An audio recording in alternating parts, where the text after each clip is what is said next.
Bismillahirrahmanirrahim. Assalamualaikum warahmatullahi wabarakatuh. Innal hamdalillah nahmaduhu wa nasta'inuhu wa nastaghfiruh wa na'udzu billahi min sururi anfusina wa min sayyiati a'malina may yahdihillahu fala mudhillalah wa may yudlil fala hadiyalah.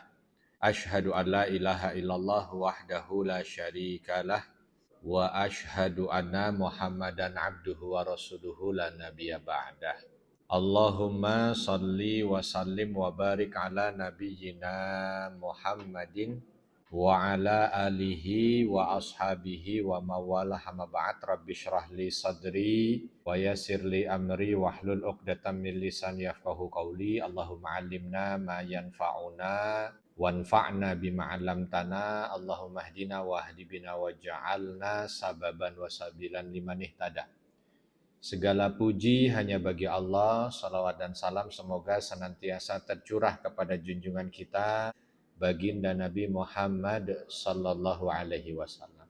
Alhamdulillah, ibu-ibu yang dirahmati Allah, pada kesempatan kali ini kita bisa bersua dan berjumpa. Mudah-mudahan perjumpaan ini perjumpaan yang penuh dengan keberkahan dari Allah Subhanahu wa taala. Walaupun memang materinya ini sudah terlewat momennya, bukan kadaluarsa, bukan ya, bukan tidak relevan, bukan ya. Tapi insya Allah kita mencoba untuk mengambil makna di bulan Dzulqa'dah ini dengan peristiwa Isra dan Mi'raj. Saat ini kita berada di bulan Dzulqa'dah. Bulan Dzulqa'dah itu, ibu-ibu, adalah salah satu bulan yang disebut dengan bulan haram. Inna iddatasyuhuri indallahi 12 syahran fi kitabillah. Bahwa di sisi Allah Subhanahu wa taala hitungan bulan itu ada 12. Lalu di penghujung ayatnya disampaikan minha arba'atun hurum. 4 diantaranya adalah bulan yang dimuliakan. Disebut namanya bulan haram. Makanya kita ini di dalam masa-masa yang waktu ini Allah muliakan.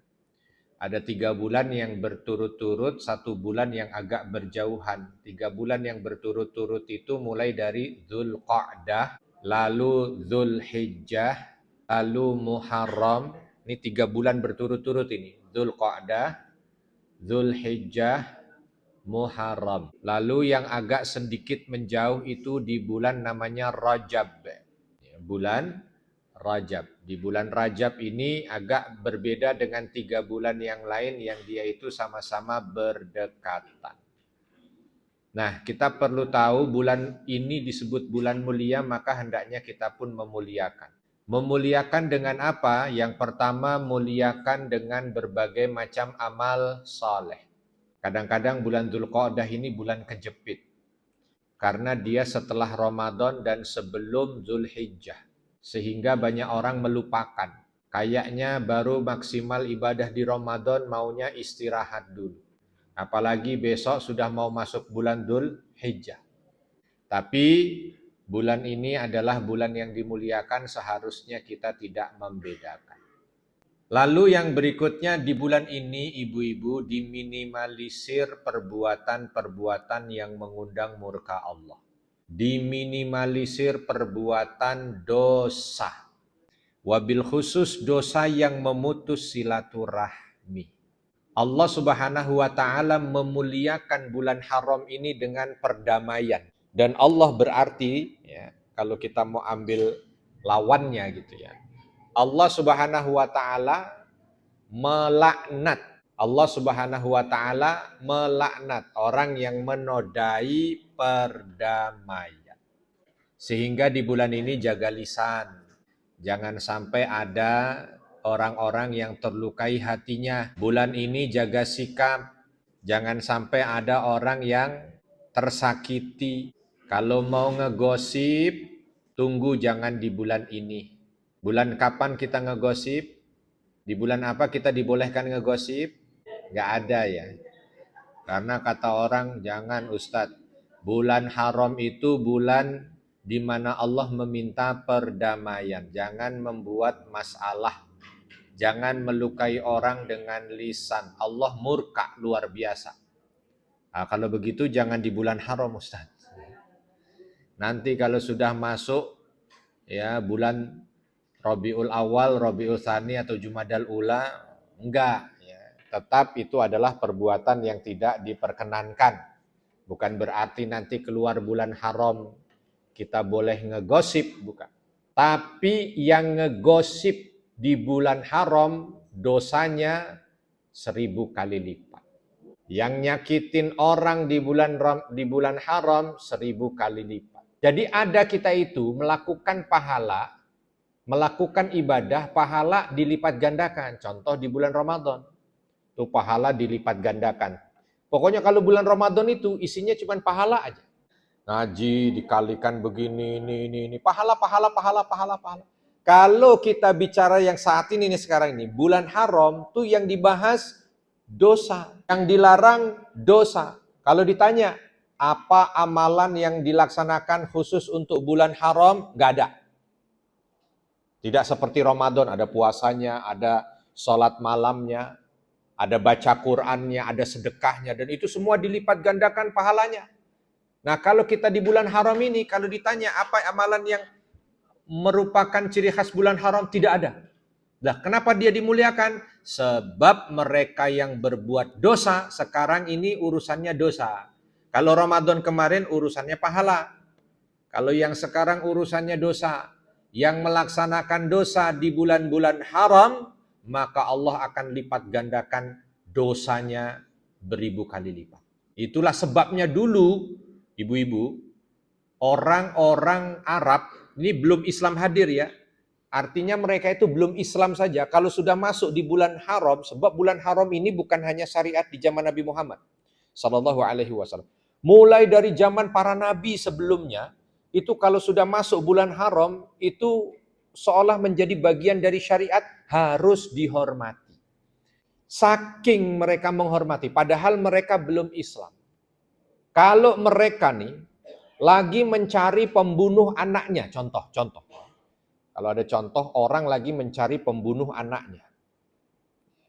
Jumpa dengan pembunuh anaknya itu, dia mau balas dendam, tapi ternyata saat jumpa dengan pembunuh anaknya, itu di bulan haram. Entah mungkin di bulan Dzulqa'dah, entah mungkin di bulan Dzulhijjah atau apa. Apa yang terjadi? Stop. Ini orang sudah di depan mata yang dia mungkin cari sudah berbulan-bulan, baru ketemu, tapi saat ketemu di bulan haram, dia stop, tidak bunuh dia. Tidak ambil balas dendam. Sebab apa? Dia tahu tidak boleh menumpahkan darah di bulan yang Allah muliakan ini. Kapan? Nanti tunggu selesai bulan haram, baru saya balas dendam. Bahkan ekstrimnya, karena di bulan ini juga orang yang dia itu mampu untuk berbuat baik dilipat gandakan. Nih kalau yang bunuh anaknya itu bertamu ke rumahnya, yang jelas-jelas tuh dia cari mau dibunuh. Tapi kalau orang ini bertamu di bulan haram, seperti saat ini, itu sama tuan rumahnya disuguhi makanan lengkap, dijamu. Padahal ini orang yang mau dibunuh. Tapi karena bertamunya di bulan haram, itu lain. Ya. Seolah tidak ada dulu dendam. Nanti selesai, baru. Ini orang belum punya iman, ibu-ibu. Dia sudah begitu. Perang berhenti kalau sudah masuk bulan haram. Tidak berani orang perang.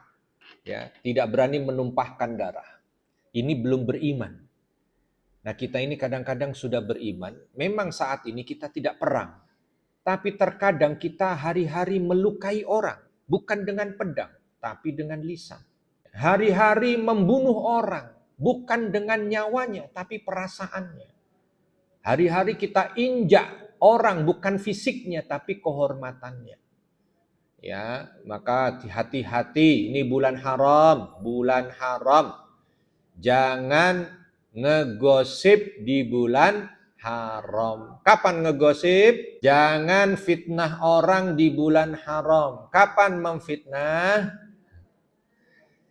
Ya, makna jangan menodai kehormatan orang di bulan haram, bukan bulan lain boleh untuk menodai kehormatan orang. Bukan.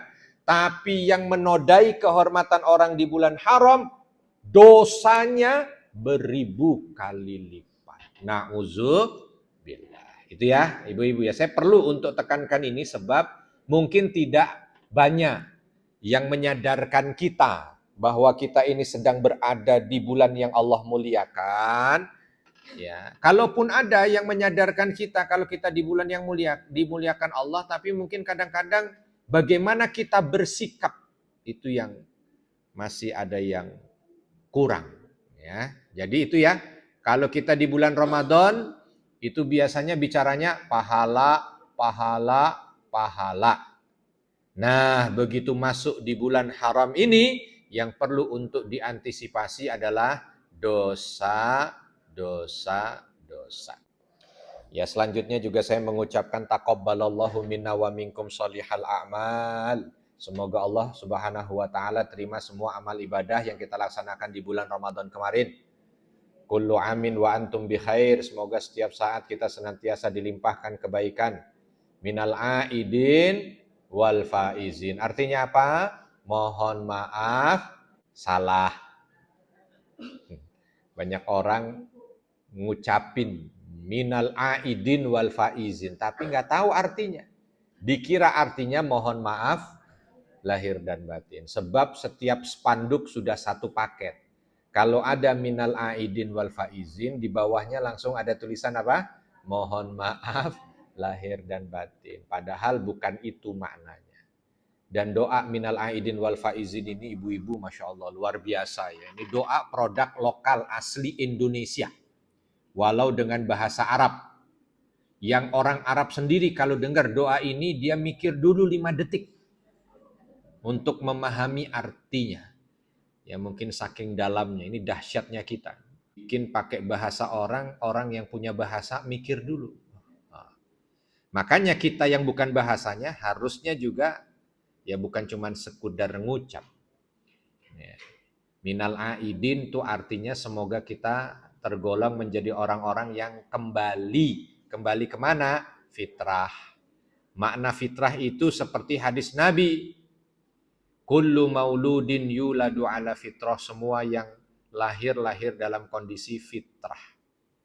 Fitrah itu bersih tanpa dosa. Jadi seolah doa, mudah-mudahan semua dosamu gugur. Itu artinya minal aidin. Coba bayangkan kita didoain orang dosa-dosa kita gugur. Padahal kemarin sebulan full di bulan Syawal tuh ketemu orang selalu doanya minal aidin kan begitu. Semoga dosamu gugur. Wal faizin, faiz itu artinya beruntung, pemenang. Memang kita itu ketika Ramadan kemarin diminta untuk menjadi orang bertakwa, la'allakum tattaqun. Dan yang menjadi pemenang adalah orang bertakwa. Maka secara bebas terjemahannya minal aidin wal faizin. Faizinnya itu adalah doa mudah-mudahan Allah angkat derajatmu menjadi orang bertakwa. Tuh begitu. Jadi doanya bukan doa yang biasa, ini doa yang dahsyat. Minal aidin wal faizin, semoga Allah gugurkan semua dosamu dan semoga Allah angkat engkau ke derajat orang bertakwa. Masya Allah. Tuh ya. Sekaligus juga saya ucapkan mohon maaf lahir dan batin. Walaupun mungkin sudah bulan Dzulqa'dah tapi tidak ada salahnya. Ya, karena ini adalah amalan yang punya nilai luar biasa. Maaf, memaafkan. Baik ibu-ibu, kita akan masuk di materi yang diminta. Saya diminta untuk melanjutkan materi Isra Mi'raj. Berarti dulu waktu saya ngisi di sini pas Isra Mi'raj ya. Berarti sudah lama itu bulan Rajab. Rajab, Sya'ban, Ramadan, Syawal. 5 bulan. 5 bulan yang lalu. Dan saya yakin apa yang saya sampaikan 5 bulan yang lalu pasti ibu-ibu ingat. Kalau saya husnuzon, pasti ibu-ibu ingat. Ya kan? Maka karena ibu-ibu ingat, saya tidak perlu ulang. Ya, sebab kalau diulang, nanti lama lagi, ya, nggak selesai lagi. Maka dari itu saya yakin apa yang saya sampaikan 5 bulan lalu, ibu-ibu ingat. Saya akan langsung, saya tidak tahu juga kemarin terakhir di mana, ya, sampai di mana sehingga harus dilanjutkan. Tapi mungkin saya akan mengambil part kedua langsung. Part keduanya ini adalah part di mana Nabi Shallallahu Alaihi Wasallam itu Mi'raj. Ya, part di mana Nabi Shallallahu Alaihi Wasallam Mi'raj, naik ke langit. Tentu itu setelah sampai di Masjidil Aqsa. Nah, sekaligus juga mengingat kita tentang Masjidil Aqsa, mohon ibu-ibu selipkan doa untuk sahabat-sahabat kita di Masjidil Aqsa, selipkan doa untuk sahabat-sahabat kita yang ada di Palestina, yang mungkin hidupnya tidak semudah kita dan tidak senyaman kita, tapi mereka tinggal di sana dalam rangka untuk menjaga kiblat pertama kita, masjid kedua yang dibangun di atas muka bumi, dan tanah suci ketiga. Bukan untuk sekedar mencari sesuap nasi. Sebab kalau mereka mau pindah, penjajah Israel berani bayar mahal tanah mereka. Kalau uang itu diterima, mereka pindah menuju ke Jordan misalkan, itu mereka sudah jadi orang kaya raya. Tapi itu tidak mereka lakukan hanya sekedar untuk menjaga tanah suci umat Islam. Ya, minimal dalam setiap doa kita itu kita sematkan untuk mereka yang ada di sana, agar mereka dikuatkan Allah, agar mereka diberikan kesabaran. Sehingga apa? Nanti pada masanya kiblat pertama kita itu tidak lagi terjajah. Nah, peristiwa Isra dan Mi'raj itu memang muaranya ada di Masjidil Aqsa. Dari Masjidil Haram ke Masjidil Aqsa, dari Masjidil Aqsa ke langit. Langit nanti turun lagi, turun di Masjidil Aqsa, baru nanti ke Masjidil Haram. Nah, perjalanannya begitu.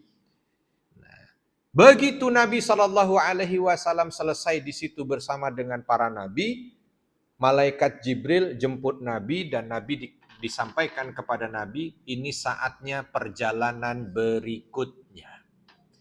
Perjalanan berikutnya, Nabi kala itu belum tahu apa maksud perjalanan berikutnya, apa yang akan dilalui.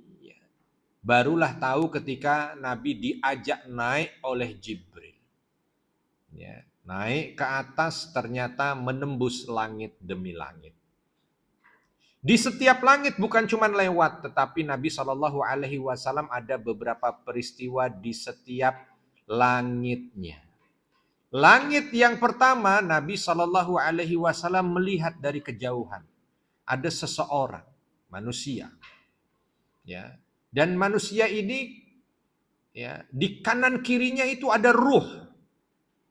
Di kanan kiri ada ruh. Ya tentu yang memberitahu Jibril, ya. Kanan kiri dari manusia ini ruh. Kalau melihat ke kanan tersenyum, melihat ruh yang ada di kanan senyum. Kalau melihat ruh yang ada di kiri menangis. Maka Nabi Shallallahu Alaihi Wasallam bingung dengan apa yang dilihat, lalu dibawa mendekat dan ternyata manusia itu adalah Nabi Adam alaihi salam. Jadi Nabi Muhammad Shallallahu Alaihi Wasallam itu di langit pertama jumpa dengan Nabi Adam. Ya, bukan cuman sekedar jumpa, bukan. Makanya nanti ibu-ibu kalau kita lihat peta perjalanan dakwah Nabi itu, ya. Itu Nabi itu diutus menjadi Nabi 23 tahun. Enggak lama, ya. Sebab Presiden Soeharto aja berapa lama? 32.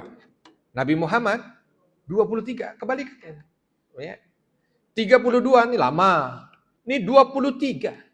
23 itu dibagi dua. Biasanya ada fase Mekah, ada fase Madinah. Tapi kalau mau dibilang 23 dibagi dua, fase sebelum ke langit dengan fase sesudah ke langit.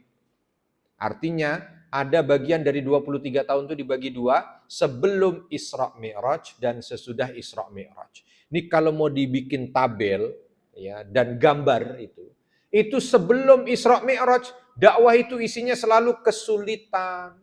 Ya, dakwah itu tantangan, dakwah itu sempit, dakwah pokoknya segala macam hal yang rumit ada di situ. Tapi begitu dilihat diagram setelah turun dari Mi'raj, setelah dibawa ke langit, itu yang ada keringanan, kemudahan. Orang diberikan apa tuh? Ya kalau sini semuanya nolak, kalau di sini semuanya nerima. Yang akhirnya nanti kalau di sisi pengikut Nabi sebelum Isra Mi'raj itu mungkin hanya 200. Begitu setelah Isra Mi'raj 200.000. Tambahannya ribu kan beda. 200 sama 200.000 itu beda. Ya. Dan ternyata di antara rahasianya kalau kita lihat dari para ulama itu menceritakannya ada pada Isra dan Mi'raj. Di antaranya pelajaran ketika Allah minta Nabi untuk naik ke langit. 7 lapis langit tuh disinggahi oleh Nabi. Dan di 7 lapis langit ini Nabi belajar dari para Nabi. Ya, Nabi Muhammad SAW belajar dari para Nabi. Guru pertama yang mengajarkan Nabi di langit pertama itu adalah Nabi Adam alaihissalam. Apa kira-kira yang dipelajari Bu dari Nabi Adam? Yang dipelajari dari Nabi Adam alaihissalam adalah ilmu tentang manusia. Ilmu tentang manusia. Kenapa kok ilmu tentang manusia? Sebab ya, Nabi Shallallahu Alaihi Wasallam ketika nanti berdakwah, dakwah beliau itu dakwah kepada siapa? Dakwah beliau itu ya dakwah kepada manusia, bukan dakwah kepada siapa-siapa. Maka belajar itu. Ya, Nabi Shallallahu Alaihi Wasallam ketika pertama kali di Mekah itu berdakwah 3 tahun pertama diem-diem. Ya. Diam-diam itu bukan bahasa isyarat, bukan ya. Tapi diam-diam itu tidak terang-terangan, tidak langsung. Ya, hanya datang ke orang-orang, datang ke Abu Bakar, begini. Oh, begitu ya, iya. Kalau begitu aku mau menjadi pengikutmu, masuk Islam. Datang lagi ke Utsman, personal. Ya. Masuk tahun keempat, turun firman Allah yang meminta Nabi itu untuk berdakwah terang-terangan. Jangan sembunyi-sembunyi. Fasda' bima tu'mar. Maka Nabi Shallallahu Alaihi Wasallam akhirnya apa? Mengumpulkan keluarga besarnya dulu.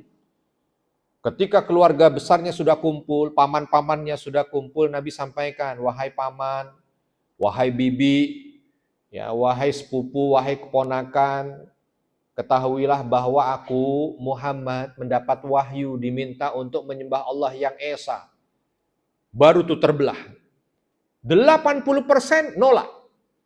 20% menerima dari keluarga dulu. Ya.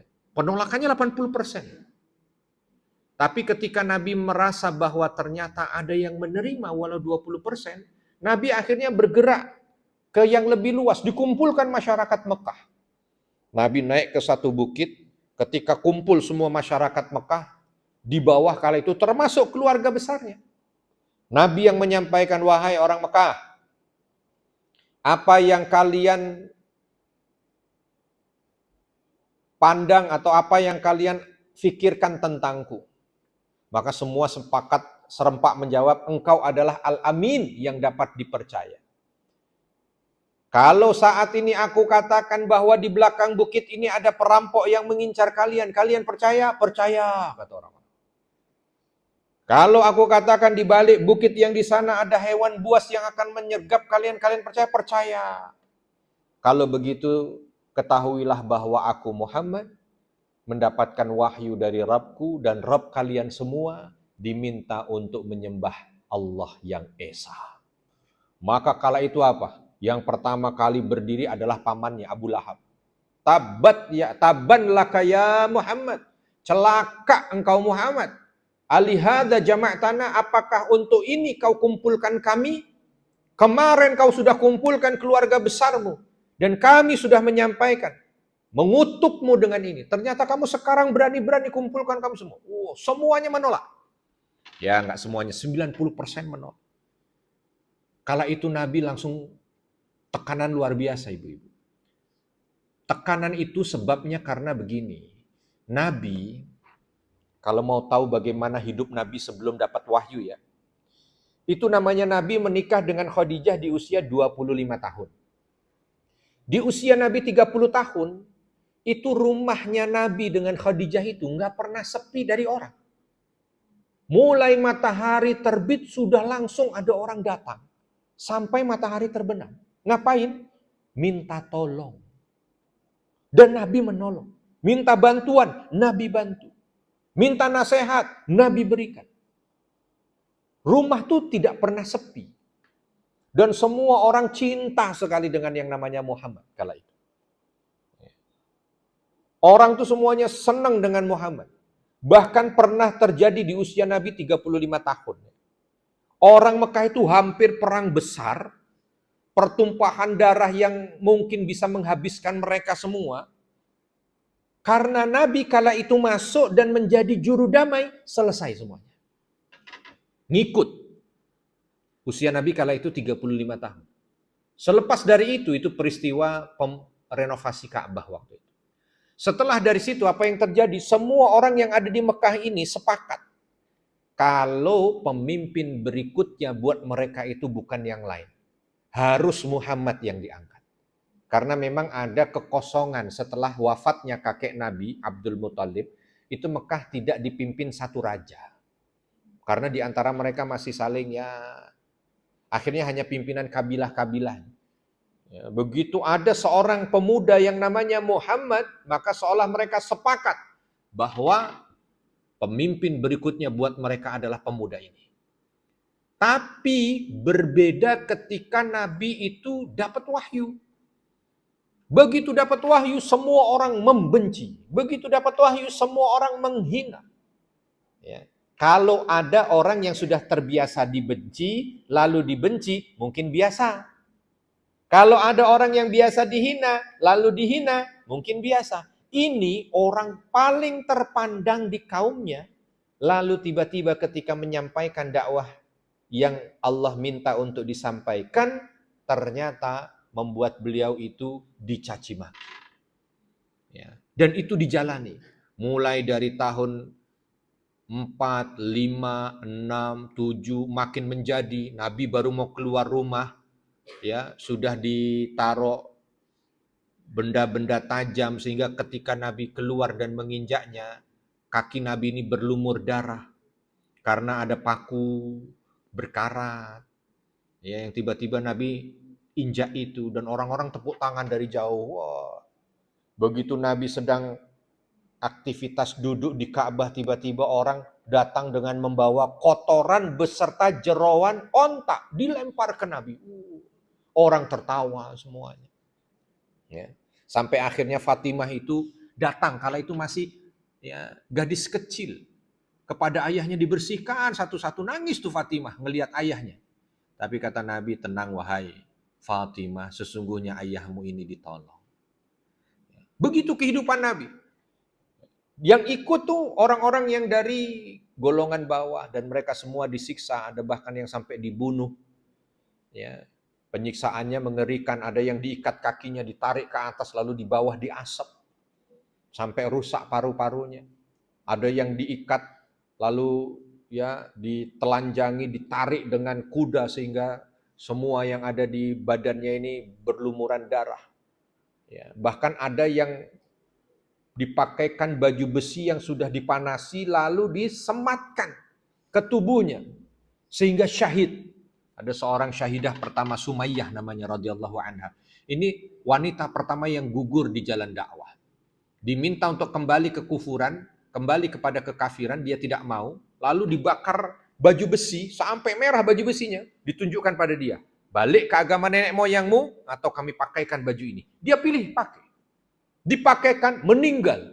Tapi meninggalnya senyum. Sampai orang-orang kafir Quraisy itu bingung. Sihir apa yang dipakai Muhammad? Itu terus berlanjut sampai sebelum Isra Mi'raj. Jadi ketika Nabi Isra dan Mi'raj itu bayangan yang ada di benak Nabi, semua orang ini memusuhi beliau. Semua orang ini benci dengan beliau. Semua orang memfitnah kecuali hanya segelintir.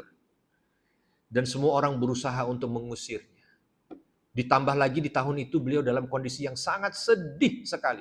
Sebab di tahun yang sama istri beliau tercinta Khadijah radhiyallahu anha meninggal dan paman beliau yang mensupport dakwah beliau dari awal itu pun meninggal. Dan yang bikin lebih sedih lagi sang paman ini meninggal tidak dalam keadaan Islam. Jadi Nabi ketika naik itu ke langit itu tuh hatinya sedang dalam kondisi yang hancur, ya, sedih, luar biasa. Jumpa dengan Nabi Adam di langit pertama. Nabi Adam yang menyampaikan tentang manusia. Bahwa manusia itu cara untuk bermuamalah dengannya begini, begini, dan begini. Terus begitu. Sehingga nanti kalau kita lihat, kalau ibu-ibu mempelajari tentang sejarah, itu cara bermuamalah Nabi sebelum Isra Mi'raj dan setelah Isra Mi'raj ada beberapa pembeda. Itu kalau namanya setelah Isra dan Mi'raj itu Masya Allah. Ya, setelah Isra dan Mi'raj itu luar biasa. Ya, banyak hal-hal yang bisa kita baca dan ini kelihatannya kok kayak bukan manusia. Betul-betul ini orang yang sempurna secara akhlak. Karena muamalahnya dengan manusia itu luar biasa. Ya, muamalahnya dengan manusia itu luar biasa. Dengan musuhnya, ya dengan sahabatnya. Sehingga bahkan musuh sekalipun itu tidak jarang dari mereka yang masuk ke dalam Islam bukan karena dakwah Nabi. Sebelum dakwah Nabi. Tapi musuh masuk ke dalam Islam hanya karena melihat bagaimana perilaku seorang Nabi. Ya, sehingga mereka masuk ke dalam Islam. Nah, itulah dia perkara berkaitan dengan ilmu yang diajarkan oleh Nabi Adam. Memang kita itu paling berat kan mempelajari tentang manusia. Kalau ilmu umum tuh yang mempelajari tentang manusia namanya apa ya? Kalau yang mempelajari tentang hitung-hitungan namanya matematika. Ya. Kalau yang mempelajari tentang cara komunikasi verbal namanya ilmu bahasa. Kalau yang berbicara tentang ilmu makhluk hidup disebut biologi. Kalau yang berkaitan dengan ilmu manusia ini apa namanya? Hah? Apa namanya? Apa namanya? Berbicara tentang manusia, sebab manusia ini luar biasa. Ya, bukan robot dia. Kalau robot itu enak, kita perintah aja, enter, jalan. Ya, tapi kalau manusia ini, ya Allah, kadang ada capeknya. Bu, coba TV di rumah tuh kalau masih punya TV. Kita setel jam 12 malam, hidup gak? Hidup. Kita setel jam 5 pagi, hidup. Marah? Enggak. Gak ada TV, kok hidupin gak bisa sih ini? Ya, terus tiba-tiba TV-nya ada tulisan, tolong dong, ini tengah malam, jangan ganggu saya. Gak ada. Hidup-hidup. Ya. Handphone tuh, mau jam berapa aja, ikut aja dia. Ya. Nggak ada capeknya. Ya. Kita kirim WA, nggak ada dia, kok nggak kekirim-kirim. Terus tiba-tiba dia ngasih notifikasi, maaf saya belum kirim, saya capek. Nggak ada. Ya, tapi kalau namanya manusia, makanya kan ilmu berkaitan dengan manusia itu luar biasa. Ya. Dan ibu-ibu saya kira yang sudah senior ini, pasti sudah paham ilmu tentang manusia. Muamalah dengan suami, itu kan manusia ya. Suami ibu manusia kan? Manusia. Ya, bagaimana anehnya itu manusia. Dengan anak manusia, bagaimana anehnya itu manusia. Dengan orang tua manusia. Makanya kadang-kadang banyak pertanyaan, Ustadz, bagaimana ya kok pasangan saya begini? Ustadz, bagaimana ini saya harus bersikap anak saya begini? Ustadz, ya Allah saya nggak mau durhaka tapi orang tua saya begini. Banyak begitu pertanyaan. Ya. Tapi nggak ada yang pertanyaan, Ustadz gimana ya handphone saya kok ngadat? Nggak ada. Ya, karena udah tahu tuh, tinggal datang ke teknisi selesai. Manusia nggak bisa. Ya, tidak ada kan tempat apa tuh namanya reparasi suami. Nggak ada. tempat reparasi istri, nggak ada. Nggak ada. Reparasi anak biar jadi anak yang berbakti, nggak ada. Ya, itu sebab itu bukan robot. Nah, Nabi itu banyak belajar dengan Nabi Adam yang notabene-nya memang dia adalah manusia pertama. Dan beliau adalah bapak manusia, maka ngomongnya tentang manusia aja. Kamu tuh kalau jumpa manusia begini, begini modelnya. Kalau dia begini, begini. Nabi Muhammad SAW mendengarkan dengan seksama tentang manusia. Karena memang yang akan dihadapi kembali oleh Nabi adalah manusia. Sekali lagi, dan betul terbukti, kalau ibu-ibu menjadi pemerhati sirah nabawiyah, sejarah hidup Nabi, maka akan sangat terlihat beda bagaimana komunikasi Nabi sebelum Isra dan Mi'raj dan sesudah Isra Mi'raj. Ya. Kenapa? Sekali lagi karena di langit pertama jumpa dengan Nabi Adam alaihis salam. Langit kedua naik setelah itu, setelah cukup dengan Nabi Adam, kembali naik di langit kedua. Nabi Muhammad SAW berjumpa dengan Nabi Isa dan Nabi Yahya. Ya, saya tidak detilkan per langit, bagaimana kondisi langitnya, apa segala macam. Enggak. Ya, karena waktunya yang sangat singkat, tapi minimal kita dapatlah poinnya. Di langit kedua, jumpa dengan dua orang Nabi sekaligus. Yaitu Nabi Isa dan Nabi Yahya. Di langit kedua, langsung berjumpa dengan dua nabi sekaligus. Ada 3 nabi ibu-ibu yang diangkat ke langit oleh Allah saat masih hidup. Tapi nasibnya 3 nabi ini berbeda. Yang pertama Nabi Idris alaihi salam. Saat hidup diangkat ke langit, lalu meninggal di langit. Yang kedua diangkat ke langit Nabi Isa. Ketika ada upaya pembunuhan yang dimakarkan pada beliau, beliau diangkat oleh Allah ke langit. Dan tinggal di langit kedua ini, belum meninggal, nanti di akhir zaman akan turun kembali ke muka bumi. Jadi kalau yang ini diangkat, tinggal di langit lama, dan nanti akan turun di akhir zaman. Nah, yang ketiga diangkat ke langit oleh Allah Subhanahu wa taala adalah nabi kita Nabi Muhammad sallallahu alaihi wasallam. Diangkat ke langit dalam waktu 1 malam, diturunkan lagi. Ya, ini 3 nabi yang diangkat ke langit dengan nasib yang berbeda. Dengan takdir yang berbeda.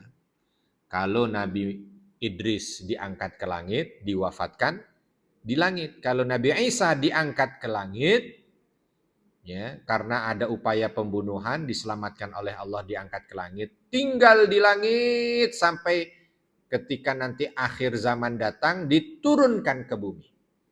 Dan yang ketiga, Nabi Muhammad sallallahu alaihi wasallam diangkat ke langit, tidak pakai lama dan tidak meninggal di sana. Hanya 1 malam diturunkan kembali. Nah, di langit kedua jumpa dengan Nabi Isa serta Nabi Yahya. Apa kira-kira pelajaran yang diambil? Nabi Isa dan Nabi Yahya ini, ibu-ibu, adalah nabi terdekat dari Nabi Muhammad. Diutusnya. Jadi kalau mau bicara tentang nabi terakhir sebelum Nabi Muhammad, itu adalah Isa dan Yahya. Jadi yang pertama Nabi Muhammad SAW mendapat informasi terkini dari nabi-nabi yang pernah diutus, walaupun mungkin jaraknya antara Nabi Isa dengan Nabi Muhammad SAW itu kurang lebih 500 tahun. 500 tahun. Nabi Yahya ini meninggal tahun 30 Masehi. Dipenggal oleh seorang raja Romawi pada masa itu. Gak lama dari itu Nabi Isa alaihi salam ada upaya pembunuhan juga, tapi Nabi Isa diangkat ke langit.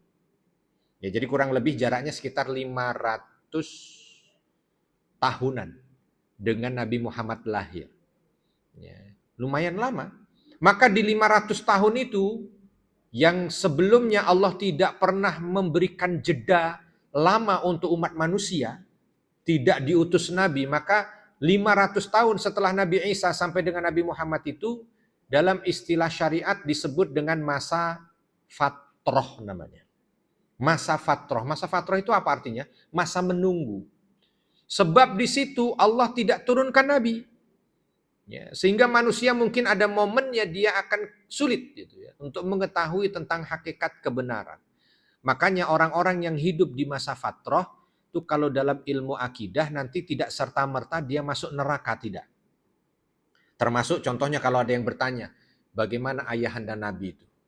Kira-kira surga atau neraka? Sebab ayahanda dan ibunda Nabi itu kan ketika beliau hidup belum ada Nabi.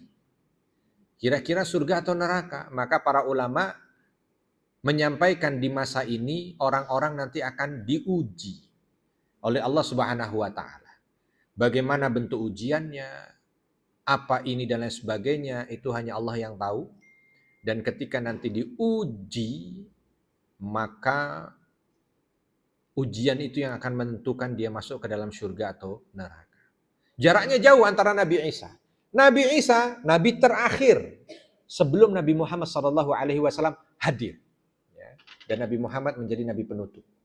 Nah, bahasa kita, pembicaraan di antara mereka bertiga itu pembicaraan tentang kondisi terkini saat Nabi Isa dan Nabi Yahya meninggalkan umatnya untuk diberikan estafet kepada Nabi Muhammad sallallahu alaihi wasallam.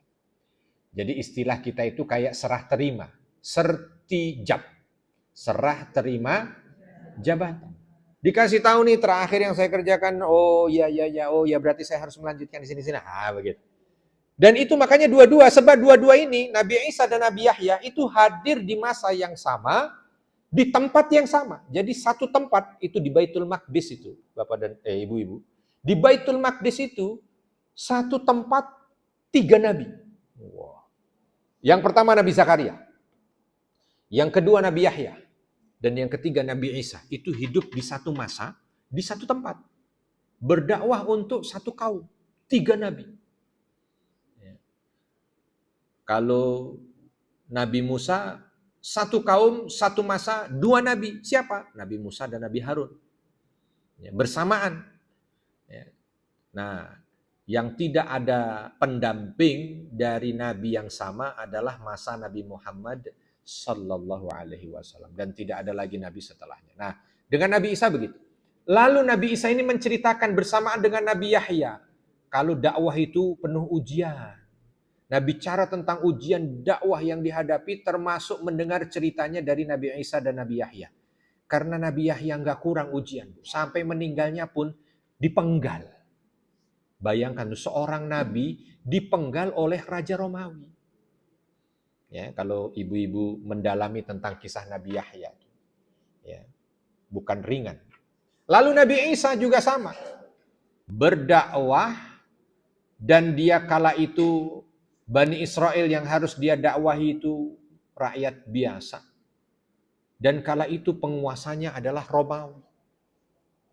Dikejar-kejar, lalu belum lagi dari kaumnya mendapatkan penolakan. Sampai akhirnya perintah turun dari pimpinan Romawi, salib. Oh, itu kan ngeri. 2 nabi ini ngeri. Lalu menceritakan kepada Nabi, baginda Nabi Muhammad SAW. Kalau kau dapat penolakan, bukan sekedar engkau yang dapat penolakan. Itulah dia para nabi, termasuk kami yang merasakan. Diceritakan di situ. Oh. Tapi sekaligus belajar dari Nabi Yahya arti ketegasan. Nabi Yahya ini karena terkenal tegas tuh. Makanya nanti Nabi ada momen setelah Isra Mi'raj ini. Nabi lagi duduk bersama dengan orang-orang yang sudah muslim tapi yang kondisi ekonominya miskin. Ada Bilal di situ, ada macam-macam dari sahabat. Tiba-tiba datang pembesar-pembesar Quraisy yang kaya raya. Lalu datang, bilang ke Nabi Muhammad, kami ingin mendengar Islam darimu. Nabi udah seneng kan? Masya Allah. Ini petinggi-petinggi Quraisy nih. Pada datang pengen dengerin Islam, tumben-tumbennya. Tapi Nabi kala itu sedang bersama dengan para sahabat yang sudah masuk Islam, hanya mereka dari golongan budak, dari golongan orang miskin. Yang budak dan orang miskin ini tadinya udah pengen pergi. Sebab merasa mungkin nih orang-orang nggak akan mungkin mau duduk dengan kami. Tapi kata Nabi, diam. Biarkan dulu. Kita dengarkan dari mereka. Terus orang-orang Quraisy ini bilang, kami mau mendengarkan Islam darimu, tapi nggak mungkin kami duduk bareng dengan mereka-mereka. Ini budak kami, ini ditunjuk-tunjuk. Lalu disampaikan strata sosial. Kami mau duduk sini, dengarkan apa yang keluar dari mulutmu, suruh mereka pergi. Tadinya yang para sahabat ini kan udah senang juga. Kalau mereka mau dengar Islam tuh udah senang, nggak apa-apa, biar kami pergi.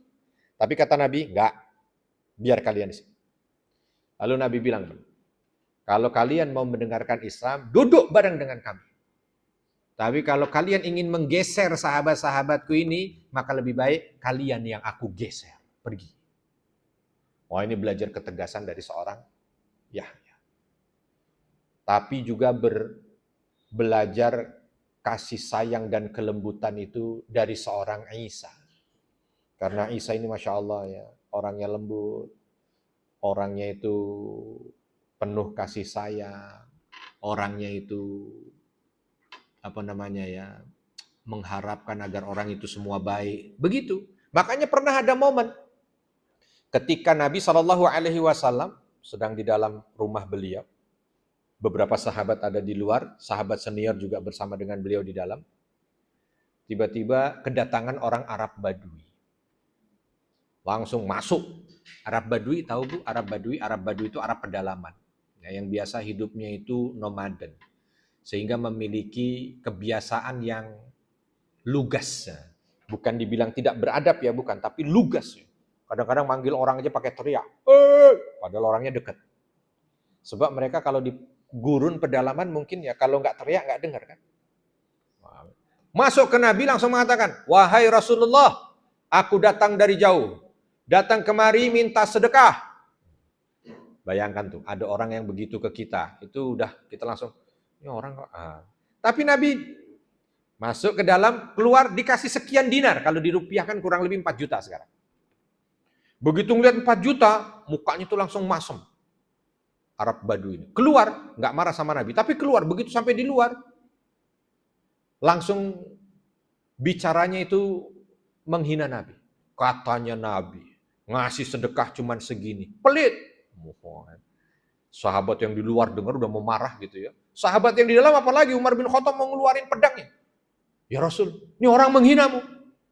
Kata Nabi, panggil lagi. Dipanggil masuk. Sama mungkin kita ya Bu ya.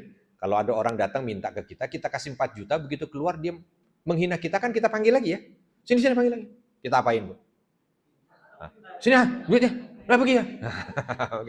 Itu kalau kita. Kita ambil duitnya suruh pergi aja. Nggak tahu diri. Nah, gitu ya. Apa kalau Nabi? Suruh tunggu. Tunggu di sini. Nabi masuk lama. Ini masuk mukanya begini. Sahabat yang lain udah tinggal tunggu perintah nih. Kalau tebas dari dalam ada suara begitu, tebas langsung leher. Karena menghina Nabi. Tapi nggak ada suara dan itu orang Arab Badui juga siap juga dengan pedangnya. Main macam-macam dengan saya juga bisa tebas. Nggak lama Nabi itu bawa dengan jumlah yang besar dikasih lagi. 10 kali lipat, jadi 40 juta lah bahasa kita. Oh, Arab Badui ini langsung begitu melihat senyum dan bilang, wahai Rasulullah, ternyata memang benar apa yang disampaikan oleh orang-orang, kau dermawan, kau orang yang baik hati, kau, pokoknya puji bisa-bisa. Keluar masih puji terus berjalan. Yang bingung para sahabat. Ini orang menghina malah dikasih. Ya. Lalu Nabi yang menjelaskan, mungkin kalian heran ya dengan apa yang aku lakukan. Kalau kalian bertanya, apa aku tidak sedih ketika aku dihina? Aku sedih. Tapi kalau saya tanya, kalian tadi dengar hinaan dia terhadapku. Kalau dia pulang ke kampungnya, terus menghinaku sepanjang jalan. Di tengah jalan dia meninggal dunia. Saat meninggal itu, dia menghinaku, kira-kira surga atau neraka? Meninggal saat menghinaku, maka kira-kira dia itu surga atau neraka? Neraka ya Rasul. Sekarang begitu aku kasih, kau tahu dan kau dengar, dia puji-puji aku. Keluar dia puji aku, dan dia pulang ke kampungnya sana. Kalau di tengah jalan dia meninggal dunia dalam kondisi memujiku, kira-kira dia itu surga atau neraka? Surga ya Rasul. Itu. Bukan tidak sedih aku dihina, bukan tidak sedih. Tapi jauh lebih sedih kalau dia masuk neraka. Aku jauh lebih sedih. Wah, itulah dia Rasul. Jadi cinta kasihnya itu satu cerita, mungkin dari ribuan cerita. Bagaimana kisah hidup beliau yang penuh dengan cinta kasih dan kasih sayang. Ya. Kenapa? Belajar di langit kedua dari Nabi Isa dan Nabi Yahya. Lanjut. Naik ke langit ketiga jumpa Nabi Yusuf alaihi salam. Ya. Nabi Yusuf terkenal apanya, Ibu? Berarti belajar dari Nabi Yusuf belajar ganteng. Nah, terkenal apa Nabi Yusuf? Supaya Nabi ini mau belajar. Kalau terkenal apanya? Ganteng. Terus belajar apa kalau terkenal ganteng? Apa Nabi Muhammad? Wahai saudaraku Yusuf, gimana caranya bisa ganteng? Mustahil Nabi tanya begitu. Mustahil. Nggak mungkin. Nggak mungkin. Kira-kira belajar apa? Di Al-Quran itu ada satu surat namanya surat Yusuf. Full. Kisah dari awal sampai akhir itu runut kisah tentang Nabi Yusuf. Dari anak-anak sampai ya tua. Ya. Mungkin di antara para nabi yang dikasih surat khusus dan pembicaraannya runut itu Nabi Yusuf. Apa yang bisa diambil garis merah dari surah Yusuf? Itu adalah berbicara tentang kesabaran. Lahir jadi anak keberapa? Anak ke-11 dari 12 bersaudara. Kakak-kakaknya yang 10 beda ibu. Lalu sang ayah seolah dengannya memberikan perhatian lebih menurut kacamata kakaknya. Kakaknya pada jealous. Dengki. Sehingga Nabi Yusuf dimasukin sumur, dicemplungin sumur. Bu, mohon maaf, di sini ada dulu yang waktu kecil sama kakak-kakaknya dilempar ke sumur. Sudah nggak ada. Ada yang dilempar ke sumur? Nggak ada. Berarti tidak ada dalam hidup kita itu yang seberat Nabi Yusuf. Oleh sebab itu janganlah kita itu seolah merasa ujiannya paling berat. Ya Allah, kenapa manusia yang hidup ini ujiannya paling berat adalah aku? Ya, nggak bisa sabar ya Allah. Salah. Ada orang yang masih usia 5 tahun, Bu, Nabi Yusuf ini dicemplungin. Dicemplungin apa diceburin? Hah? Apa bedanya dicemplungin sama diceburin? Apa dilemparin? Ke sumur. Sumur tuh bukan kayak sumur kita, Bu. Ini sumur di Arab. Ya, sumur di kita, tiap rumah sumur ada di rumah. Kalau di Arab nggak ada sumur di rumah, nggak ada. Sumurnya di mana? Di tengah gurun. Ya, dan itu terbentuk alami, seperti Zam-Zam, seperti mana. Makanya sumur itu menjadi barang istimewa kalau di Arab. Ya, dulu kalau saya masih kuliah di sana, kalau saya lagi belusuan, lagi masuk ke pedalaman, ke kampung gitu. Tuh kalau kita ketemu dengan orang-orang masyarakat ada di sana, terus tiba-tiba kita disuguhi air dari sumur langsung, tidak dengan yang lain, berarti kita sedang jadi tamu terhormat. Beda dengan kita ya. Kalau kita lagi bertamu, tiba-tiba tuan rumah bilang, silahkan ini air langsung saya ambil dari sumur. Kira-kira itu artinya apa? Kita disuruh pulang aja lah.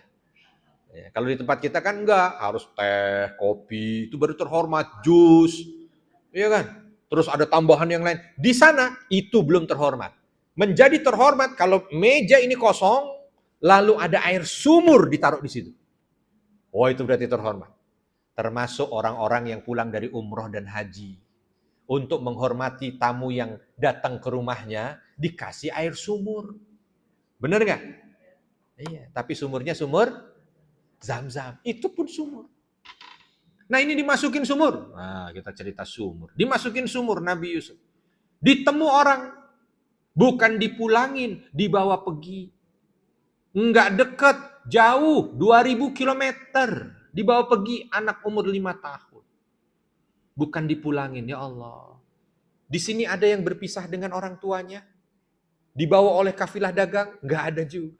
Dijual di pasar. Di sini ada yang dulu dibeli? Nggak ada. Udah nggak ada bandingannya kalau cuma dengan Nabi. Dijual di pasar. Dibeli sama orang, difitnah sama yang beli. Dimasukin penjara. Di sini ada yang sampai dimasukin penjara gara-gara difitnah? Belum ada. Udah begitu di penjara dilupakan, divonis tanpa batas. Kapan dibebaskan? Udahlah. Pokoknya hidupnya luar biasa. Makanya ketika jumpa dengan Nabi Yusuf, jumpa dalam ibrah sabar. Ya, pelajaran sabar. Ya, belajar macam-macam lah pokoknya. Ya, orang yang dicintai ternyata butuh sabar, punya kegantengan ternyata butuh sabar. Wah, macam-macam. Pokoknya belajar sabar. Makanya Nabi mampu untuk bisa menjadi manusia yang sabar ketika menjalani dakwahnya. Naik langit keempat, Nabi Idris. Nabi Idris ini ibu sesuai dengan namanya. Idris diambil dari darosa. Itu yang artinya pembelajar. Nabi yang suka sekali belajar. Makanya yang pertama kali menciptakan tulisan itu Nabi Idris. Sampai sekarang ibu-ibu pada nulis nih pahalanya ke Nabi Idris. Sebab Nabi Idris yang pertama kali membuat kampung agar orang itu tidak lagi tinggal pindah-pindah. Menetap, bikin sebuah kota. Itu Nabi Idris. Nabi Idris yang membuat alat jahit sehingga bisa orang tuh punya pakaian yang enak dipakai. Nabi Idris. Ya, Nabi Idris yang berbicara tentang langit, bintang ini bagaimana, ya, menunjukkan apa, arah, musim dan lain sebagainya. Nabi Idris. Makanya Nabi Idris ini adalah nabi pembelajar. Belajar dari Nabi Idris tentang keutamaan dan kemuliaan ilmu. Ya. Saya kira cukup di sini dulu. Kita akan buka ke tanya jawab dulu. Kita akan buka ke tanya jawab. Ya, karena tinggal tersisa kurang lebih 15 menit ini. Takut nanti kalau tidak ada sisi tanya jawabnya jadi kurang ya. Silakan kalau ada yang ingin menjawab dipersilahkan. Ibu, ada yang mau tanya silakan tunjuk tangan.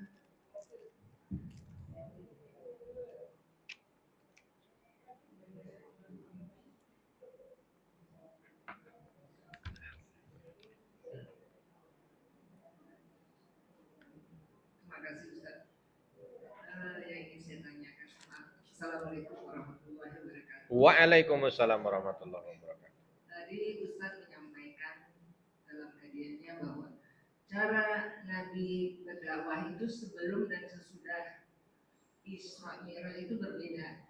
Dalam hal apa contohnya Ustaz? Terima kasih. Menjadi pembeda bagi Nabi.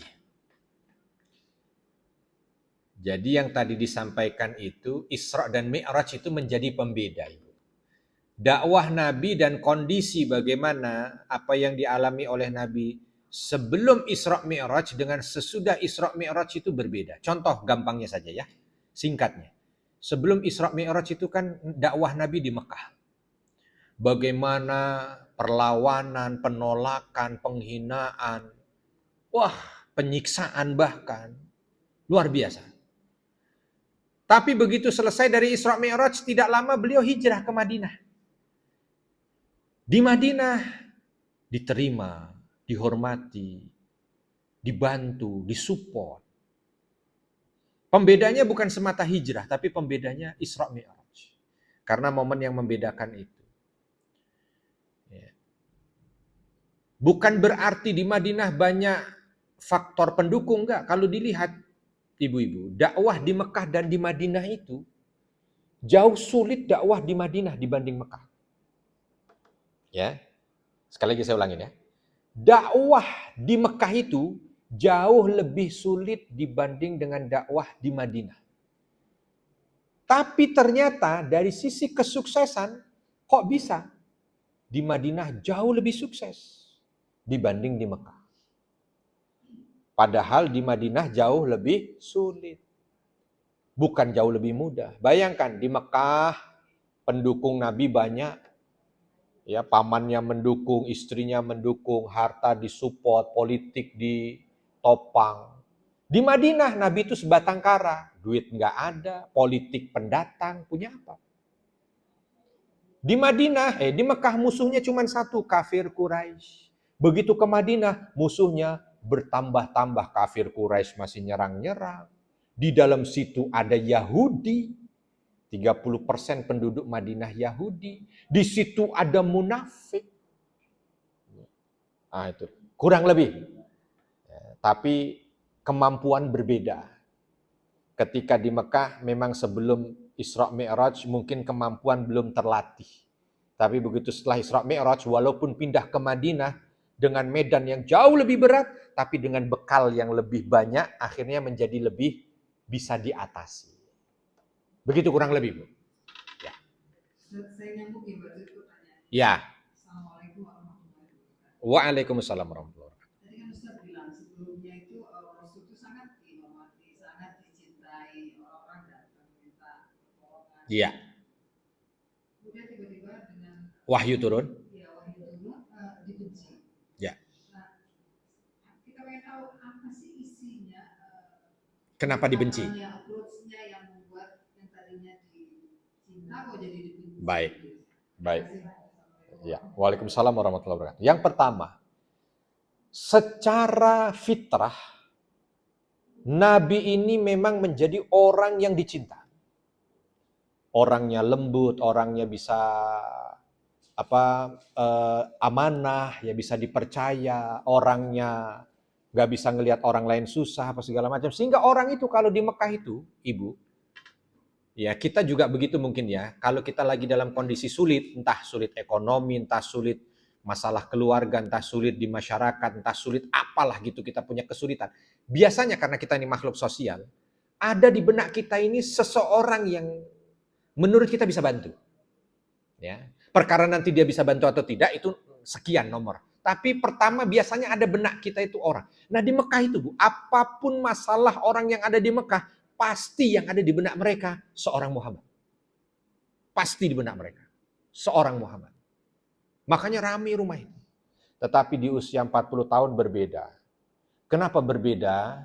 Karena Nabi datang dengan sesuatu yang kala itu ini perkara yang tabu dan sensitif buat orang Mekah. Apa dia? Masalah untuk menjadikan Allah satu-satunya Tuhan.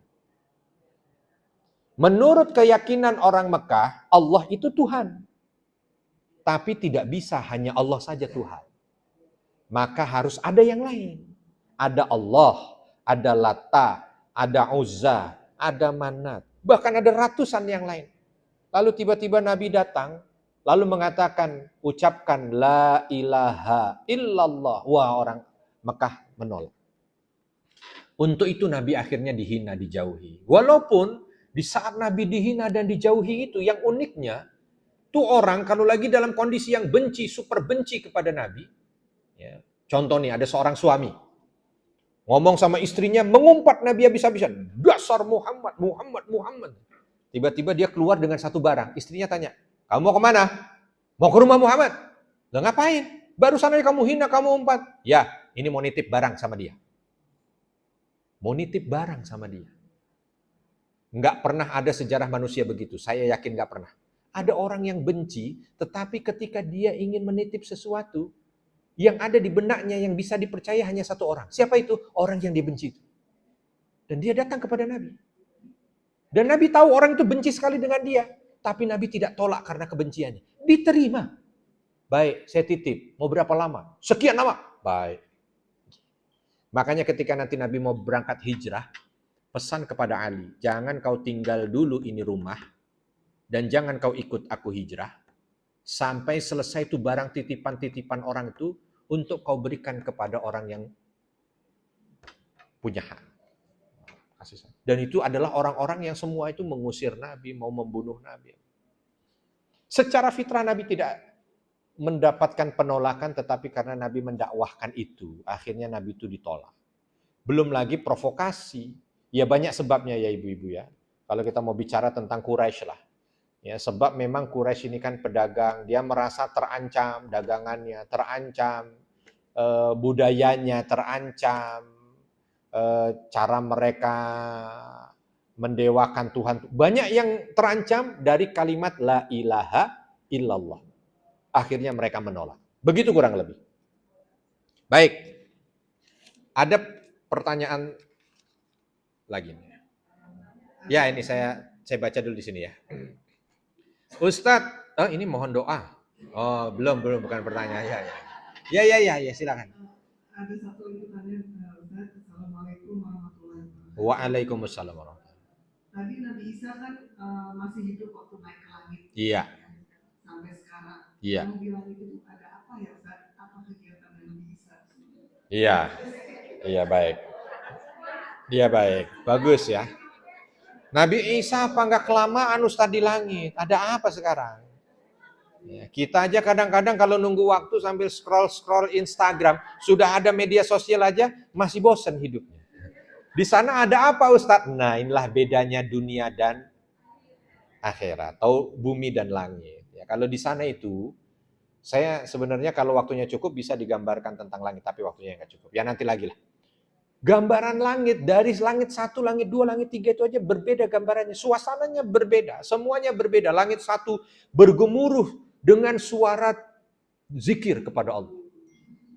Jadi suara yang bergemuruh dengan suara zikir yang mengagungkan Allah. Masuk langit kedua, suasana itu senyap, hening, tapi tetap menggambarkan bagaimana makhluk yang ada di sana semuanya pun tetap bertasbih kepada Allah, tapi dengan keheningan. Itu setiap langit berbeda, tapi intinya satu sama. Mereka semua yang kalau sudah ada di sana tidak ada lain kecuali membesarkan Allah, berzikir. Kenikmatan mereka di berzikir.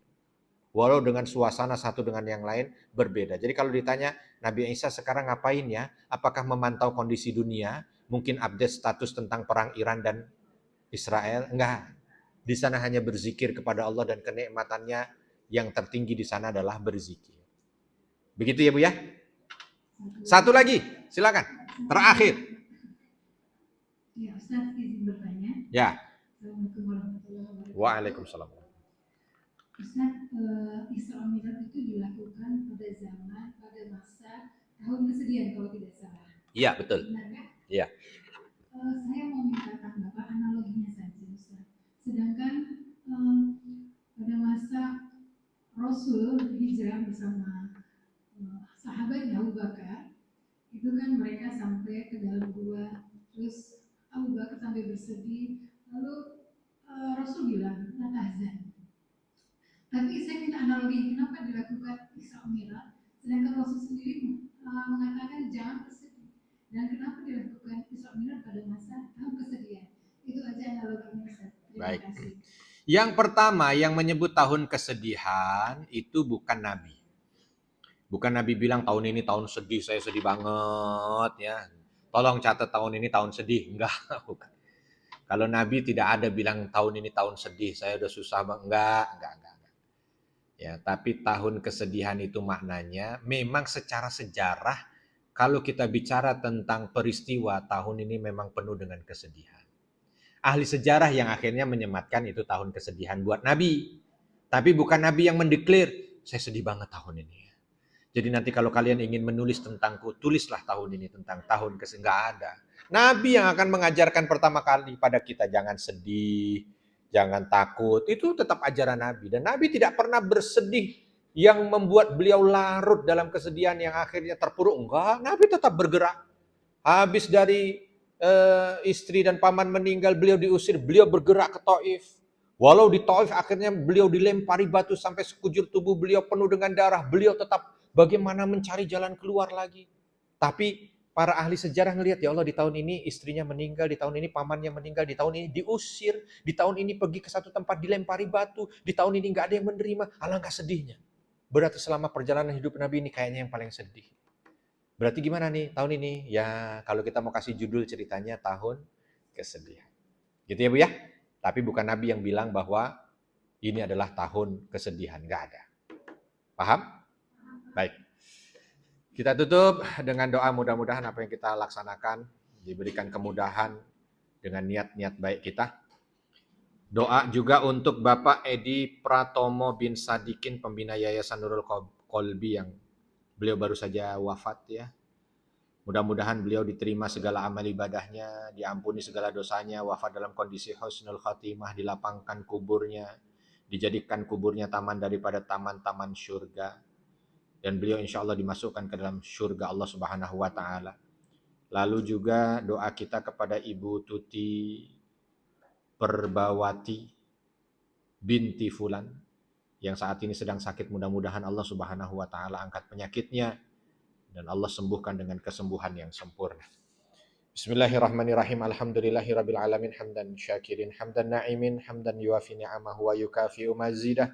Rabbana lakal hamdu kama yanbaghi li jalali wajhikal karimi wa 'azimi sultanik. Allahumma ighfir lil mu'minina wal mu'minat wal muslimina wal muslimat al ahya'i minhum wal amwat. Innaka sami'un qaribun mujibu da'wat ya qadiyal hajat. Rabbana zalamna anfusana wa illam taghfir lana wa tarhamna lanakunanna minal khasirin. Allahumma inna nas'alukal huda wa tuqa wal afafa wal ghina. Allahumma a'inna ala dzikrika wa syukrika wa husni ibadatik. Allahumma ighfir li 'abdika Bapak Edi Pratomo bin Sadikin. Allahumma ighfir lahu warhamhu wa'afihi wa'fu anhu. Allahumma la tahrimna ajrahu wa la taftinna ba'dahu wa fir lana wa lahu. Allahumma ja'al qabrahu rawdatan min riyadil jannah wa la taj'al qabrahu hafratan min hafarin niran. Allahumma ighsilhu bil ma'i wa thalji wal barad kama yunaqqa thawbul abyadu minad danas.